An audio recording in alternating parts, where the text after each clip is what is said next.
Olá a todos, eu sou a doutora Marina Bucabaju, sou internista aqui na Espanha e estamos a dia 5 de abril. Eu gostaria de tirar algumas dúvidas, está sendo impossível responder a todas as dúvidas do privado, eu vou ir fazendo vídeo respondendo a essas dúvidas. Bem, o fato do colapso no sistema com o Covid é um fato, realmente é uma situação de exceção que a gente nunca viveu, pelo menos a minha geração nunca viveu. E é algo que, sendo uma exceção, tal como a gente está se adaptando em outros níveis, econômico, educativo, todos os outros, social, a gente vai ter que ter uma adaptação nos hospitais também. É impossível, em uma epidemia, que a gente mantenha o mesmo número de leitos, a mesma atividade, a mesma rotatividade, o mesmo pensamento. Obviamente, a gente vai ter que se adaptar. Mas eu acho que tem que ser uma adaptação com perspectiva. Não pode ser pensando no agora, eu não vou internar esse paciente porque eu não vou ter leitos para amanhã, mas saber exatamente que pacientes eu posso não internar e que pacientes, se eu não internar hoje, amanhã eles vão voltar muito mais graves, necessitando mais recursos do sistema e com maior probabilidade de falecer. Então, para isso eu queria começar falando da minha experiência aqui. Aqui na Europa, em geral, os primeiros países que tiveram a epidemia, Espanha e Itália, se começou dizendo que os pacientes foram para urgência somente se tivessem dispneia, justamente porque se previa que ia ter muito colapso no sistema e o fato de não ter tratamento com evidência A nas fases precoces é uma desculpa para que a gente não trata porque realmente não tem evidência. E o que aconteceu? Aconteceu um colapso muito maior, porque os pacientes, primeiro, que se sentiam mal em casa, tinham medo, iam procuravam o serviço médico, recebiam um não do serviço médico, voltava para casa, mas já tinha tido essa circulação no sistema de saúde.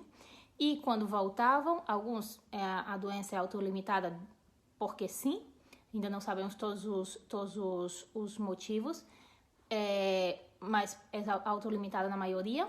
E naqueles que a doença não era autolimitada, voltavam diretamente para a UTI, quase diretamente para a UTI. Os que iam para a enfermaria iam já com cuidados muito de alta complexidade, ou na UTI, onde os cuidados têm maior complexidade ainda, intubação, maior estância média, necessidade de profissionais mais especializados, além da intubação, drogas vasoativas, que já dá problema renal, hemodiálise, a intubação da barotrauma em muitos, drenagem, sobre infecções, úlceras de decúbito, polineuropatia e uma taxa de falecimento muito alta. Então, a gente começou a perceber que realmente não era sustentável isso, nem do ponto de vista humanitário para as pessoas, nem do nosso ponto de vista ético do médico e nem para o sistema, desde o ponto de vista econômico para o sistema também a gente estava fazendo, não estava tendo nenhum benefício de descolapsar o sistema, que era o objetivo inicial.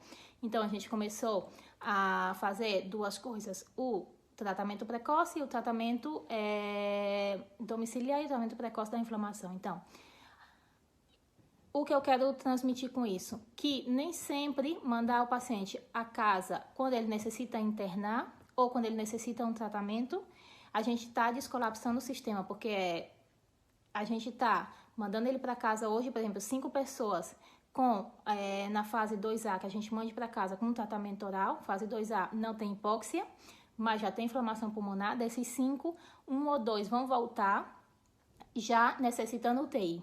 Então, a gente está deixando de tratar 2 dias no hospital, numa unidade de baixa complexidade, onde os pacientes talvez nem necessitem oxigênio, somente a medicação. Se tiver oxigênio sempre é melhor, porque mesmo na ausência de hipóxia, o aumento da oxigenação, não para ter uma hipercapnia, mas uma melhor oxigenação vai melhorar essa inflamação. Lembrar que é um problema de difusão pulmonar, mas enfim, não seria obrigatório nessa fase.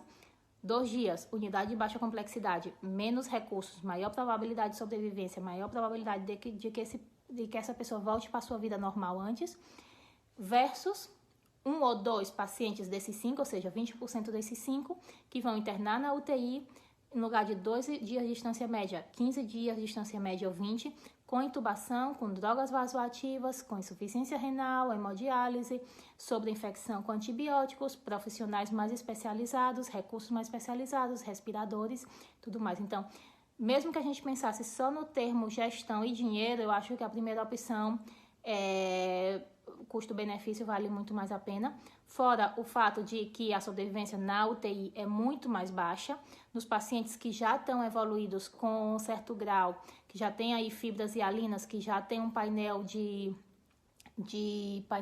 um padrão de painel de abelha na tomografia, esses pacientes provavelmente já não vão ter um pulmão normal, mesmo que eles sobrevivam, já vão ter certo grau de fibrose. Então, a gente tem que escolher o que é melhor dentro dessas duas opções. A gente não tem muito mais opções, não tem a opção de que esse paciente com certeza vai ficar...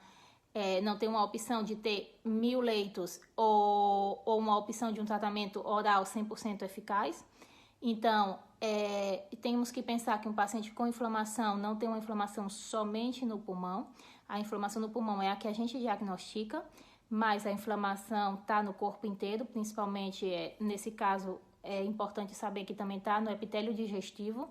Então, vai acontecer um pouco com os pacientes com insuficiência cardíaca. Dou sempre o exemplo da insuficiência cardíaca, que o meu doutorado é nisso, e eu passei muitos anos vendo edema agudo de pulmão, insuficiência cardíaca, e a gente compara um pouco com o que a gente sabe, né? Então, quando a gente tem um paciente em edema agudo de pulmão ou pré-edema agudo de pulmão, a gente não manda a casa com furosemida oral. Mesmo que não necessite oxigênio, porque a gente sabe que tem alta probabilidade de passar edema agudo de pulmão e que essa furosemida não vai ser bem absorvida oral porque tem um edema da parede intestinal e esse edema vai impedir uma absorção completa da medicação oral. Então, nos pacientes com COVID, com fase de inflamação, passa um pouco mesmo. Eles não têm uma sensação de dispneia, talvez, infelizmente, porque assim os médicos talvez a gente desse mais importância, mas eles já estão muito graves, não tem sensação de dispneia por vários fatores do tronco cerebral, vários fatores neurológicos, mas eles já estão graves. Então, essa inflamação no epitélio digestivo vai impedir que a medicação oral se absorva de maneira, pelo menos na dose que a gente está pensando, fazendo a equivalência, não vai ser absorvida toda essa dose. A gente não tem como saber quanto vai ser absorvido e, portanto, a gente não tem como saber como vai ser a melhora desse paciente, ou pelo menos predizer, mais ou menos. Então, a minha proposta no caso de que não se possa ter esses leitos de 3 dias do paciente ficar 2, 3 dias internado, o ideal seria isso, seriam leitos de baixa complexidade, volto a dizer, que nem sequer necessitaria oxigênio na maioria deles. Seria um pouco de leitos de observação que poderia ser aproveitado de outras áreas do hospital que agora mesmo não estão sendo utilizadas, porque a atividade no hospital ambulatória não está sendo utilizada. Mas, enfim, no caso de não ser possível, de nenhuma maneira, eu aconselho a primeira dose do pulso no hospital, e que se esse paciente pode ficar 24 horas, melhor, para repetir as provas no outro dia e ir com a medicação oral para casa. Ou, se não é possível, ficar nem 24 horas, primeiro pulso na urgência, ir para casa com a medicação oral. Lembrar que 20 mg de metilprednisolona seria equivalente a 30 de prednisona oral, ou seja, 80 de metilprednisolona seria 120 de prednisona oral. E ir para casa com os outros 2 dias. Idealmente, que pudesse voltar no terceiro dia, fazer alguma prova de imagem ou ser avaliado, nem que seja uma consulta telefônica, para ver a necessidade de voltar para fazer alguma prova de imagem, um exame de sangue. Consulta telefônica não precisa ser feita pelo médico, pode ser feita pela enfermeira, por um estudante de medicina, ou por um médico recém-formado, não é obrigado a ser especializado, precisa só ter um certo treinamento, e ver a necessidade desse paciente voltar. Volto a dizer, não é a situação ideal, mas é algo que eu pensei, não é algo que eu tenha a experiência de nunca ter feito, porque a gente não faz assim, mas é algo que eu pensei como uma alternativa. Desde logo um paciente vir na urgência e a gente dar os comprimidos e mandar para casa, e seja o que Deus queira, eu não sei se teria bons resultados. Eu, conversando com alguns companheiros, disseram que estavam sim tendo bons resultados, estavam tendo uma boa experiência com essa conduta.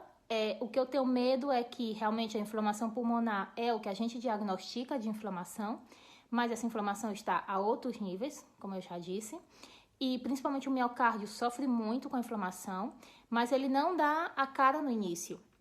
Então, a gente tem pacientes, na época que a gente não tratava, a gente tem pacientes que melhoraram na inflamação pulmonar, porque realmente o vidro fosco, se é menos de 25%, às vezes o próprio paciente consegue fazer essa absorção pulmonar, o próprio corpo para a tempestade citoquímica, e ele é capaz de absorver esse vidro fosco, mas o mesmo não acontece no miocárdio cardíaco. Então, e a gente vê pacientes que aos 15 dias que continuam com certo grau de dispneia, que não voltaram à sua vida normal e acabam sendo diagnosticados de uma miocardite com fração de ejeção reduzida. Então, o meu medo é que realmente esses pacientes estejam melhorando clinicamente com a medicação oral, mas que estejam camuflando outras consequências da inflamação a outros níveis. Isso eu não posso dizer nem que sim, nem que não, mas é algo que eu realmente tenho medo que esteja acontecendo e eu acho que eu, como médica, se eu estivesse vendo o paciente, eu ficaria mais tranquila de dar esse pulso, pelo menos a primeira dose endovenosa, diminuir rapidamente a inflamação e que o comprimido possa absorver nos seguintes dias. Bem, eu não sei se eu resolvi as dúvidas de vocês. Isso é um pouco o que eu imaginei. Não tenho experiência, mas é um pouco o que eu imaginei desde o ponto de vista fisiopatológico. Acho que, obviamente, os protocolos não podem ser passados de um lugar a outro de maneira automática, tem que ser adaptados à realidade de cada lugar. Mas eu acho que essa adaptação tem que ser feita desde um ponto de vista fisiopatológico, entendendo a doença, e fazer as coisas com uma perspectiva a médio e longo prazo e desde um ponto de vista mais amplo que o agora. Não tenho leitos agora aqui, então você não pode ficar aqui, mas tem que ser uma organização estratégica, vendo um pouco o que vai ser melhor a médio e longo prazo. Também dizer que em algum vídeo eu falei da dexametasona, lembrar que o que eu falei no vídeo é que é uma opção dada nos Estados Unidos para sepse, tanto a dexa como a hidrocortisona. A indicação aqui é inflamação pulmonar, não é em sepse. Essas são as doses que usam lá para sepse. E se poderia, em alguns lugares, se pode transladar ao contexto do Covid, mas eu preferiria, se tivesse que escolher, continuar com a metilprednisolona, nem que fosse uma dose no hospital e o resto oral, que é a dexametasona, porque realmente a gente não tem nenhuma experiência nesse contexto da inflamação pulmonar. É verdade que melhora muito a inflamação nos pacientes oncológicos, e o que a gente vê internados com dexa não tem muita inflamação pulmonar, mas tem que ter muito cuidado com a dexa, que ela não pode ser parada de repente, como a metilprednisolona, que essa é a ideia do pulso, 3 a 5 dias, e parar, porque para impedir a replicação viral e todo o efeito negativo do corticoide de necrose vascular e tudo demais, a dexametasona necessita um desescalonamento, e eu não saberia dizer a resposta nos pacientes COVID com inflamação pulmonar. Bem, fiquem bem e eu vou respondendo as dúvidas que vocês vão colocando aqui pelos vídeos.